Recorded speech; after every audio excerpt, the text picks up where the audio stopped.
time as a member of the 117th Congress.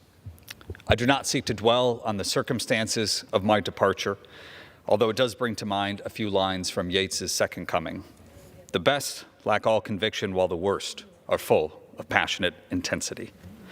Perhaps it takes a cataclysm like World War I to capture the naked and malevolent cynicism of our politics.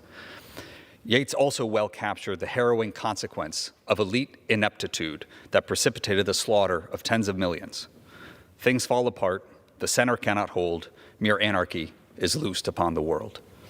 I read and reread those words while flying out of Hamid Karzai International Airport last August, during the shameful end to 20 years of America's war in Afghanistan. What I saw on the ground during that waking nightmare exemplified some of the best of the American men and women in uniform, but it also reflected the haplessness and incompetency of American policymaking. It's easy to question why we are here in this chamber, what our purpose is, and what it is we seek to achieve. I did not enter this body as some wide-eyed innocent. 3 years in war zones had stripped me of that. But what I did not anticipate until I got here was how many of the problems we are confronting are problems of Congress's own making. Look at Afghanistan.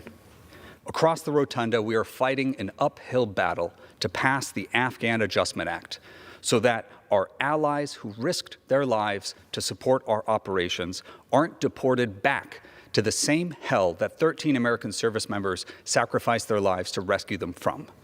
This should not be a Herculean task. Yet senators have the privilege of wrapping their hands around the neck of critical legislation and strangling it in back rooms.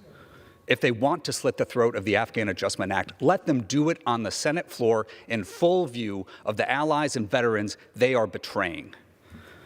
The reason, in the first place, why we have to pass the Afghan Adjustment Act is due to the failure of our war in Afghanistan, a failure abetted by decades of Congress's lax oversight of the President and his Department of Defense. To solve this, I push for Congress to take back its war powers, to take back that constitutional responsibility. But even when it comes to Congress asserting its own prerogative, this body has shown itself unwilling to do its job. The current budget negotiations taking place on the other side of the rotunda also show a Congress unwilling to confront the very basic task of passing a budget on time. The last time we had a budget passed before the fiscal year started, I was in second grade. And here we sit, 72 hours before a government shutdown, while the Senate pats itself on the back for dropping a 4,155-page omnibus bill at 2 a.m. yesterday morning. When Congress is incapable of solving problems of its own making, how can the American people have any faith that we can tackle the problems arising from the broader world?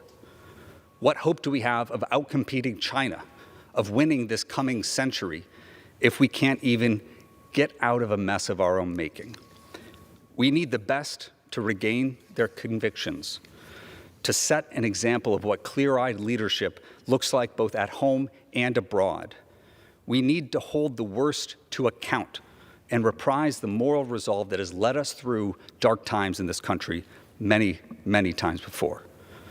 Too many have sacrificed too much for us to squander the opportunity before us, the opportunity to rise to the challenge of this moment, to set aside petty squabbles, the opportunity to build on the promise of limited government, economic freedom, and individual liberty, the promise that underpins the American dream. While I will not be in the 118th Congress to fight for the government our great people deserve, I remain steadfast to my commitment to make our nation at last worthy of the sacrifices made in its name.